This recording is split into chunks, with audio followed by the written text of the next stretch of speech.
মাধ্যমিক online guide চ্যানেলে তোমাদের সকলকে স্বাগতম। বরাবরের মতোই ভৌত বিজ্ঞানের এবিটিএ টেস্ট পেপারের সলিউশন নিয়ে আজকে চলে এসেছি। আজকে আমরা করাবো ভৌত বিজ্ঞানের সেট নাম্বার 14, পেজ নাম্বার 360। এই সেটটি খুবই একটা স্ট্যান্ডার্ড সেট করা হয়েছে। যদি কোনো ছাত্র বা ছাত্রী এই সেটটা সম্পূর্ণভাবে করতে পারো, এটা মাথায় রাখবে, তোমরা এমসিকিউতে অনেক কিছু অর্জন করে নিয়েছো, অর্থাৎ অনেক হাই লেভেল পর্যন্ত চলে গিয়েছো। তাই প্রত্যেকে বলছি ভিডিওটা শেষ পর্যন্ত দেখো, কোনোভাবেই কিন্তু মিস করো না। প্রত্যেকটা প্রশ্ন গুরুত্বপূর্ণ এবং বেশিরভাগ প্রশ্ন এখানে ম্যাথামেটিক্যাল প্রশ্ন দিয়েছে, যেটা তোমাদের কনসেপ্টের সহিত কিন্তু করতে হবে এবং সেটি খুব ভালোভাবে করতে হবে। যেটা তোমাদের অন্যান্য যদি সহজ সেট দেয় সেগুলো করার ক্ষেত্রে কিন্তু এগুলো তোমার কিছু মনে হবে না। মানে যদি তুমি একটু কঠিন লেভেলে করে থাকো তখন সহজ লেভেলটাকে কিছু মনে হয় না, এটা ঠিক সেরকম সেট। তাহলে কথাবার্তা না বাড়িয়ে সরাসরি আমরা প্রশ্নোত্তর পর্বে চলে যাচ্ছি। তাহলে প্রথম এমসিকিউটা দেখো, বায়ুমণ্ডলের কোন স্তরে জলচক্র ও উষ্ণতা নিয়ন্ত্রণ করে? কোন স্তর হবে, স্তরে দিয়েছে, এটা হবে ট্রপোস্ফিয়ার, অপশান সি সঠিক উত্তর।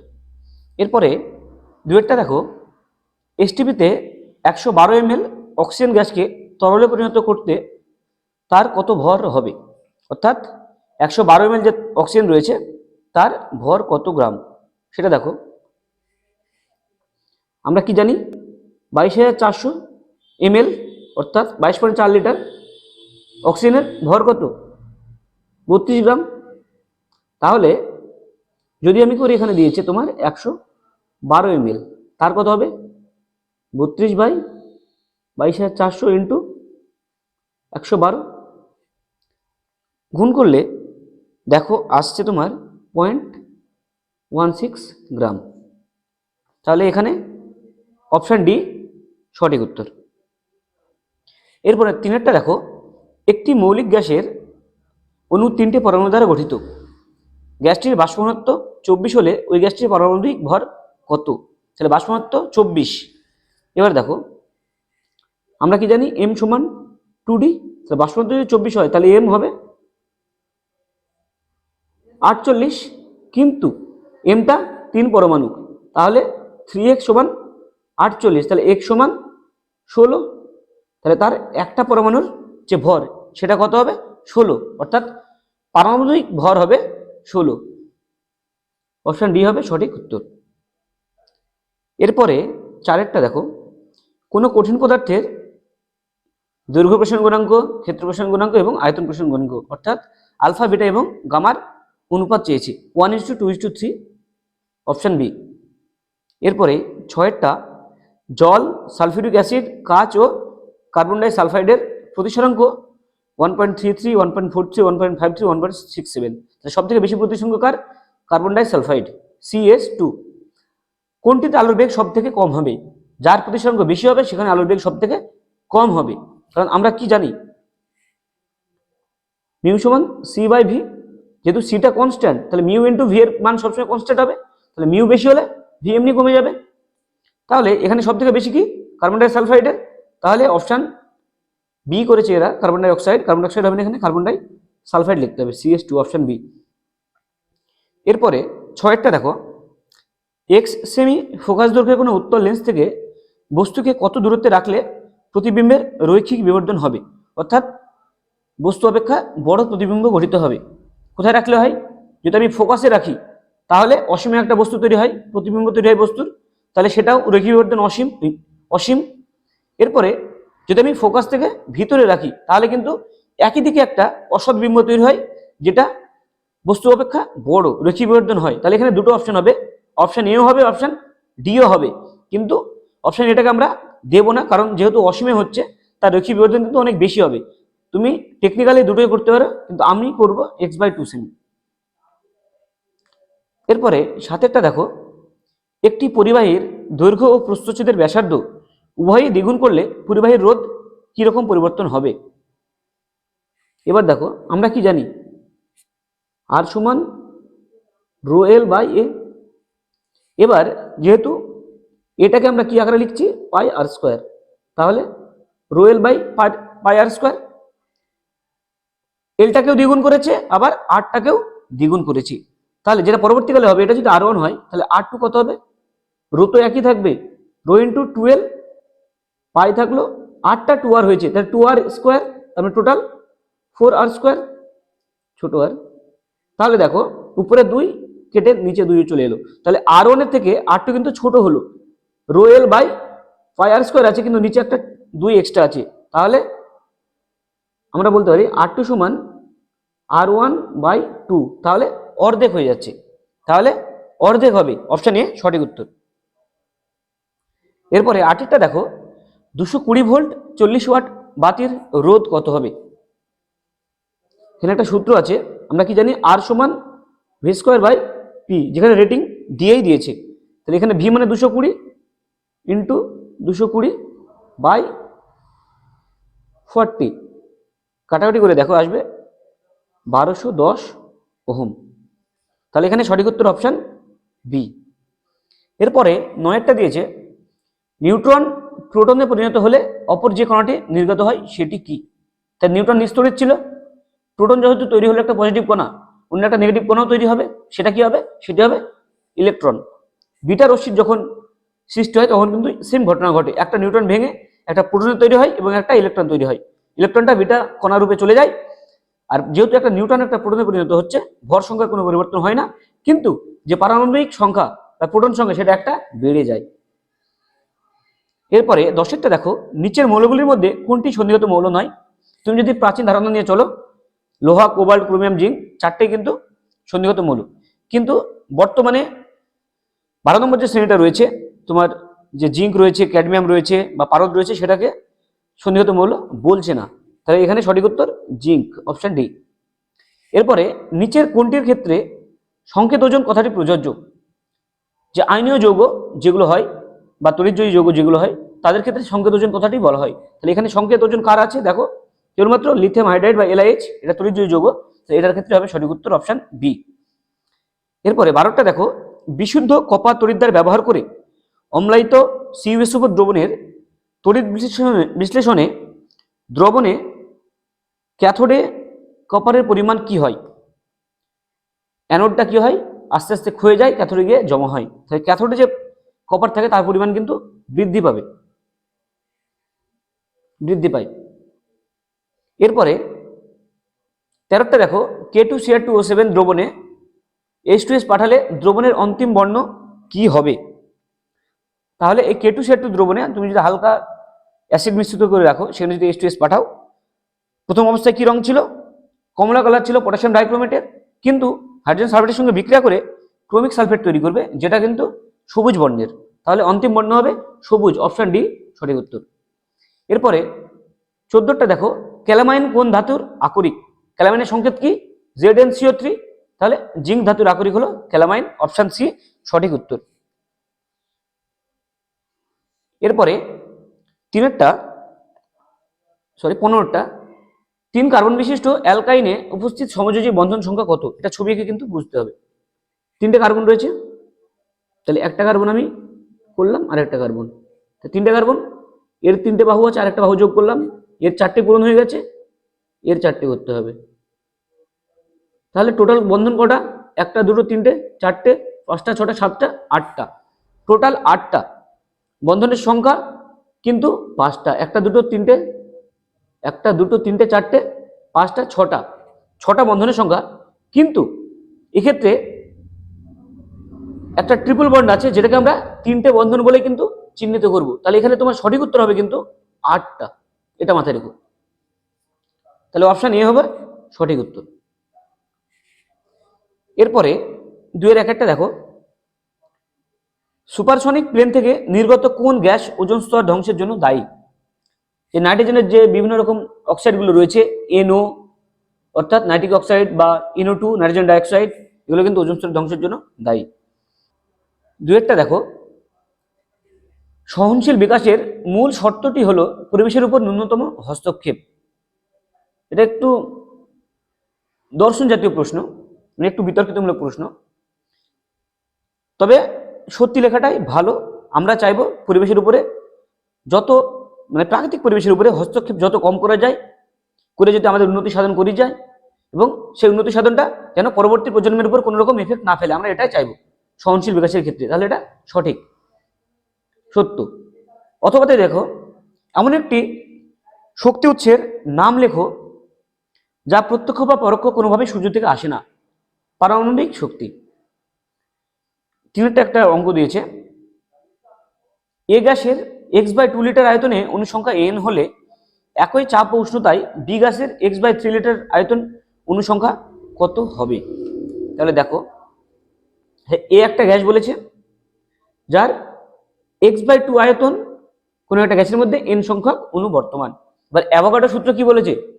একই চাপ এবং উষ্ণতা যদি থাকে, যে কোনো গ্যাসের যদি আয়তন সেম হয়, তার মধ্যে সমান পরিমাণ অণু বর্তমান, তাহলে অন্য একটা বি যদি কোনো একটা গ্যাস হয়, তারও কিন্তু x/2 আয়তন যদি থাকে, তার মধ্যেও অনুসংখ্যা nই হবে। এবার যদি এর x/3 হয়, সেক্ষেত্রে কি হবে? দেখো n/x/2, এক্সটা উপরে চলে গেল, এক্সটা নিচে, 2টা উপরে, x/3, তাহলে হয়ে গেল 2n/3। সঠিক উত্তর 2n/3। এরপরে দেখো, চারেরটা, পিভি সমান W/m 8টি সমীকরণে m এর একক কি?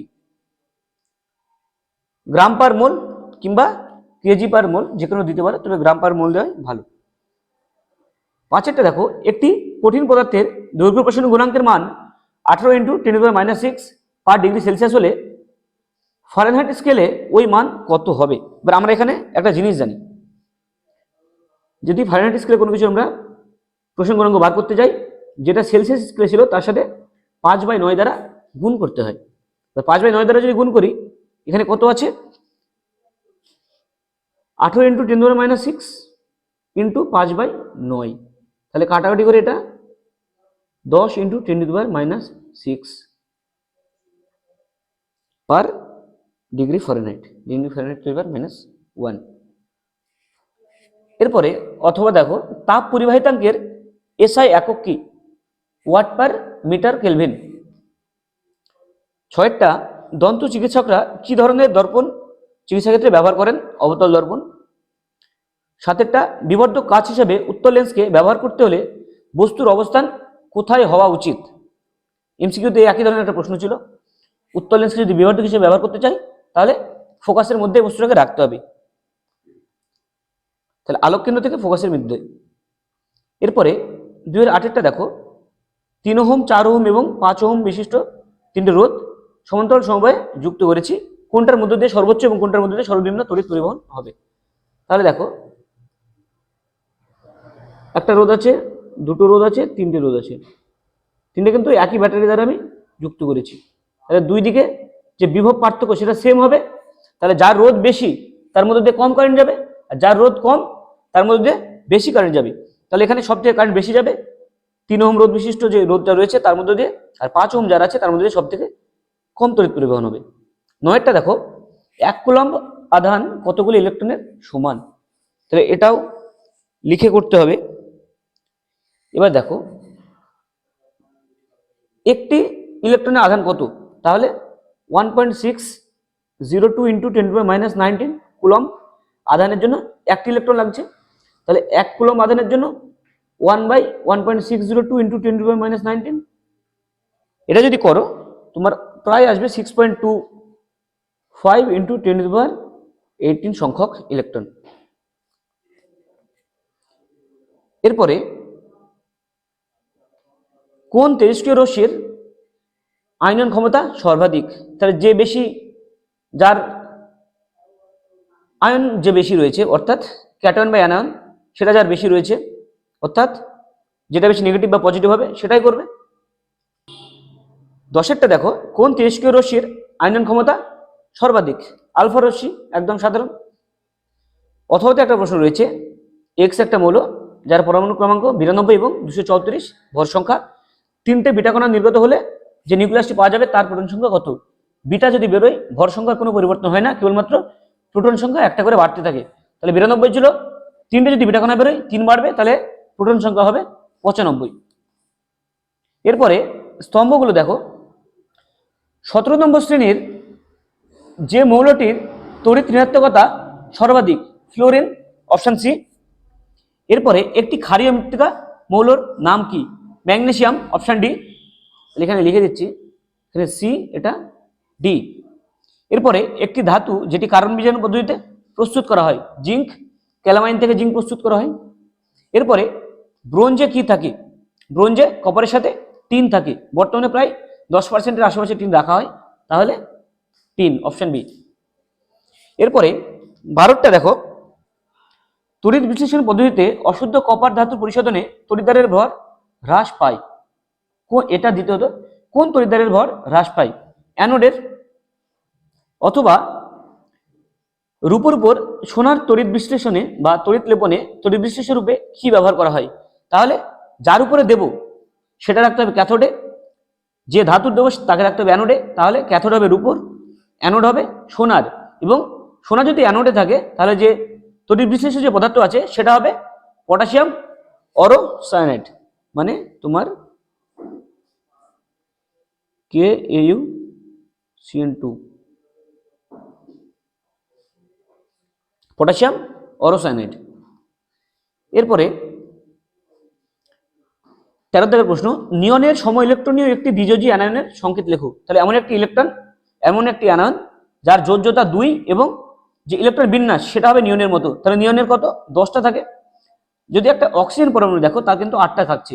যখনই দুটো ইলেকট্রন নিয়ে নিল, ইলেকট্রন 10টা হয়ে গেল, তাহলে নিয়নের মতন ইলেকট্রন বিন্যাসটা গঠন করলো, আবার যোজ্যতাও 2, তাহলে এটা হবে অক্সিজেন 2-, অর্থাৎ অক্সিজেন পরমাণু দেবে অক্সিজেন 2-। এবার 14 দাগের প্রশ্ন, জলের তড়িৎ বিশ্লেষণে ক্যাথোডে 11.2 লিটার গ্যাস উৎপন্ন হয়। তাহলে একই চাপ উষ্ণতায় অ্যানোডে উৎপন্ন গ্যাসের আয়তন কত? তাহলে ক্যাথোডে কোন গ্যাস উৎপন্ন হয় আর অ্যানোডে কোন গ্যাস উৎপন্ন হয় সেটা জানতে হবে। আমরা কি জানি? ক্যাথোডে হাইড্রোজেন হয় আর অ্যানোডে অক্সিজেন হয়। এবার কত অনুপাত হয়? 2:1 অনুপাতে হয়। তাহলে এখানে বলেছে ক্যাথোডে 11.2 লিটার গ্যাস উৎপন্ন হয়, তাহলে অ্যানোডে নিশ্চয় তার অর্ধেক হবে, তাহলে 5.6 লিটার। এরপরে 15টা দেখো, ফেরিক ক্লোরাইডের জলীয় দ্রবণে অ্যামোনিয়া গ্যাস যদি চালনা করি, যে পদক্ষেপটা পড়ে তার সংকেত কি হবে? FeOH3, অর্থাৎ যেটা হবে FeOH3 বা ফেরিক হাইড্রোক্সাইড। এটা হয় লালচে বাদামি বর্ণের, অনেক জায়গায় বাদামি বর্ণের পেয়ে যাবে। শূন্যস্থান পূরণ, NaOH প্লাস H2S কিছু একটা তৈরি করবে প্লাস H2O, তাহলে বিক্রিয়াটা কি হবে? এখানে যেটা তৈরি করবে সেটা হচ্ছে NaHS, সোডিয়াম হাইড্রোজেন সালফাইড তৈরি করবে। যদি NaOH এর পরিমাণ যদি আমি বেশি করতাম সেক্ষেত্রে কিন্তু সোডিয়াম সালফাইড তৈরি করতো Na2S, কিন্তু এক্ষেত্রে হবে সোডিয়াম হাইড্রোজেন সালফাইড NaHS। এরপরে দেখো 16 দাগের প্রশ্ন দেখো, হিমায়ক রূপে তরল অ্যামোনিয়া ব্যবহৃত হওয়ার মূল কারণ কি? মূল কারণ হলো এটি খুব দ্রুত বাষ্পীভূত হতে পারে, যার ফলে পরিবেশ থেকে তাপ শোষণ করে এবং তাপমাত্রা কমাতে সাহায্য করে পরিবেশে। এর কিন্তু যে অ্যামোনিয়া রয়েছে এর গলনাঙ্ক খুব কম, নিম্ন গলনাঙ্ক এবং উচ্চ বাষ্পীভবন যে শক্তি সেটা বিশিষ্ট হয়। তাহলে নিম্ন গলনাঙ্ক এবং উচ্চ বাষ্পীভবন শক্তি বিশিষ্ট অ্যামোনিয়া খুব দ্রুত বাষ্পীভূত হতে পারে, যার ফলে পরিবেশ থেকে তাপ শোষণ করে এবং তাপমাত্রা কমাতে সাহায্য করে পরিবেশে। 17টা, অ্যাসিটিক অ্যাসিডের মধ্যে NaCO3 যোগ করলে কোন গ্যাস উৎপন্ন হয়? তাহলে একটা বিক্রিয়া করে কার্বন ডাইঅক্সাইড গ্যাস তৈরি করে। 18টা দেখো, C3H6O সংকেত বিশিষ্ট দুটো ভিন্ন গঠন সংকেত যুক্ত যৌগের ইউপ্যাক নাম করো। তাহলে এখানে যেটা আসবে সেটা কিন্তু যে সমবয়বতা ধর্মটা তোমাদের চলে আসছে। তাহলে কি দিয়েছে? C3H6O, দুটো আছে, প্রথমত CH3O CH3, এটাকে নর্মাল ভাষায় আমরা বলি ডাইমিথাইল ইথার। এর ইউপ্যাক নাম হলো মিথক্সিমিথেন, এটা একটা হলো। তাহলে একটা যৌগের নাম মিথক্সিমিথেন, ইউপ্যাক নাম। আরেকটা যেটা হবে CH3CH2OH, এরও কিন্তু দেখো কার্বন দুটো আছে, হাইড্রোজেন 6টা আছে এবং একটা অক্সিজেন আছে। তাহলে এর আমরা নর্মালি ইথাইল অ্যালকোহল নামে জানি, এর ইউপ্যাক নাম ইথানল। এবার একটা দিয়েছে এখানে অথবাতে, মিথক্সি ইথেনের গঠন সংকেত লিখো। তাহলে আমরা মিথক্সি মিথেন সম্বন্ধে জানলাম, তাহলে মিথক্সি ইথেন মানে আরো একটা কার্বন পরমাণু যুক্ত হবে। তাহলে ওর সংকেত কি? CH3O, মিথার গ্রুপ হলো CH2CH3। তাহলে এটা হলো মিথক্সি ইথেন, এটা মিথক্সি মিথেন, আর এটা ইথানল। ভিডিওটা কেমন লাগলো অবশ্যই কমেন্ট বক্সে জানাও। যারা ইউটিউব থেকে দেখছো তারা অবশ্যই চ্যানেলটাকে সাবস্ক্রাইব করো, চ্যানেলের পাশে থাকো, এবং যারা ফেসবুক থেকে দেখছো অবশ্যই পেজটিকে ফলো করো এবং তোমাদের যে সমস্যাগুলো রয়েছে সেগুলো আমাদের কমেন্ট বক্সে অবশ্যই জানাও। ধন্যবাদ।